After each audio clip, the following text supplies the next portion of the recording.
Bonjour à tous, on se retrouve en ce mois de février pour une nouvelle vidéo, un nouveau format de vidéo assez courte qui viendra compléter la chaîne en attendant les prochains épisodes de Post-Canap et surtout de mes courts-métrages. Et quoi mieux pour ce premier épisode de Quick Talk que de parler de quelque chose d'aussi merveilleux qu'éphémère, l'amour. Pour tous ceux qui hésitent encore à foncer voir Lost, c'est le moment d'y aller parce que c'est un véritable phénomène culturel des années 2000 qui n'aura pas démérité de son succès tant ses personnages et ses intrigues nous auront collé l'anus au fauteuil, éviscéré les rétines et démembré toutes ces cellules neuronales qui nous restaient déjà. C'est une de mes séries préférées donc faites-moi confiance, foncez. Bien évidemment, cette vidéo sera remplie de spoil, donc si t'as pas vu la série, c'est le moment de partir.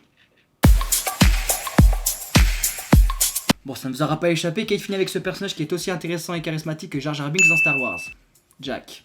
Et c'est là tout le problème de la série. Lost souffre de ce que j'appelle le syndrome du mariage forcé, je viens de l'inventer. C'est très et beaucoup trop récurrent de voir des personnages qui entament une relation amoureuse dans une série alors qu'ils n'ont aucune alchimie à l'écran, à l'instar de Game of Thrones, Smallville, Vampire Diaries ou même encore Harry Potter.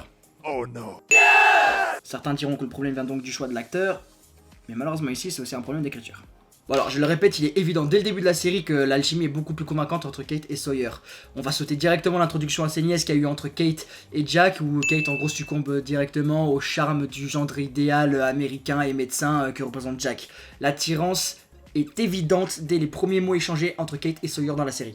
Donc les premières saisons mettent en avant un triangle amoureux, et c'est pourtant les scènes entre Kate et Sawyer qui se démarquent le plus, parce qu'ici ils vont pas simplement se contenter de déclarer leur flamme, mais ils vont vivre de sérieux instants ensemble, apprendre à se découvrir, à s'aimer et à se comprendre. Ils vont vivre des moments touchants ensemble, ce que Kate ne vit jamais avec Jack. Jack, il a beau être le héros de l'île, c'est pourtant Sawyer qui comprend le plus Kate parce qu'ils ont des expériences communes qui leur permettent de se rapprocher et de se lier. C'est de leur compréhension qu'il va naître en fait un amour véritable entre les deux en fait. Les seules scènes d'échange entre Jack et Kate sont très peu intéressantes et très peu mémorables parce qu'elles vont se contenter simplement de filmer en fait quelques regards jalousifs ou alors des excursions dans la jungle qui vont communiquer simplement autour du fait de sauver leur compagnon et jamais autour de leurs sentiments.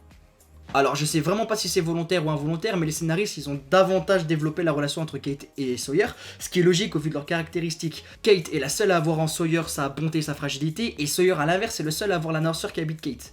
Les deux par la suite se dévoileront l'un à l'autre à plusieurs reprises, tandis que finalement Kate ça reste une inconnue aux yeux de Jack parce qu'il a pas appris à l'aimer et à la découvrir.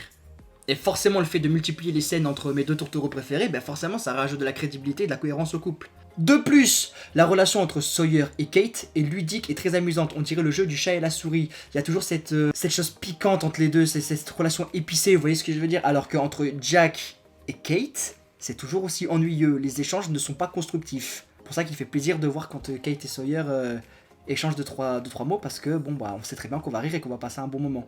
J'ajoute à cela que dans la saison 3, on décèle de véritables sentiments entre Kate et Sawyer, et que Jack est quasiment exclu du triangle amoureux dans cette saison.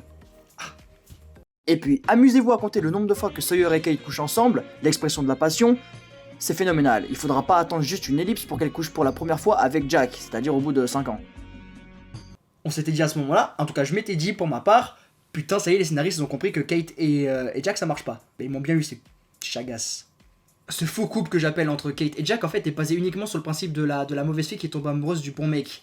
Mais ils partagent rien, ils ont rien en commun, leurs scènes communes elles sont forcées, et ça amène rien à l'histoire. Kate et Sawyer ils se développent vraiment ensemble, tandis qu'en fait le personnage de Kate et Jack, quand ils sont ensemble, bah, ça fait stagner le récit et ça fait stagner également le développement des personnages. C'est encore plus évident que la romance entre Jack et Kate elle est forcée au vu de la manière à laquelle Sawyer est dégagé du triangle amoureux dans la saison 5 et qu'il n'est plus jamais question d'une quelconque relation entre Sawyer et Kate. Et c'est à ce moment-là qu'on voit vraiment que les scénaristes se sont rappelés que ah merde. Mais alors au début je crois qu'on avait prévu Jack et Kate. Chier. Et pitié, me parlez vraiment pas du sondage qui a été fait par ABC parce que ça c'est une aberration.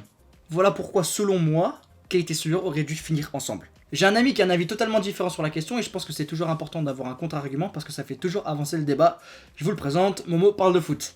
Selon moi, le couple Jack et Kate est le meilleur couple de Lost. Bon, je suis pas vraiment objectif puisque Jack est mon personnage préféré, mais il faut savoir que Jack est le premier et le dernier amour de Kate sur l'île. Il faut aussi savoir que Kate suit toujours Jack même dans ses décisions les plus foireuses, et Dieu sait que Jack a pris des décisions complètement foireuses tout au long de la série. Je pense aussi que l'arrivée de Juliette a solidifié la relation entre Jack et Kate puisque Kate a été très jalouse de voir que Jack se rapprochait de Juliette, et donc ça a éveillé en elle ses sentiments pour pour Jack, et donc elle a pris un peu Sawyer pour son plan B à partir de ce moment-là. Je pense que la relation avec Sawyer est une belle relation passionnelle, etc., mais ça n'est qu'une parenthèse, et que l'homme de sa vie en réalité est Jack. On sait tous que à la fin ils vont finir ensemble. Il y a cet incroyable baiser à la toute fin de la série, après que Jack ait vaincu le monstre. Jack décide de rester sur l'île, et on a ce bisou absolument incroyable entre les deux personnages. Et puis c'est même elle dans le monde parallèle qui lui fait rappeler son passé sur l'île. Donc on a vraiment une relation extrêmement forte, et pour moi c'est vraiment le plus beau couple de Lost. Donc voilà, n'hésitez pas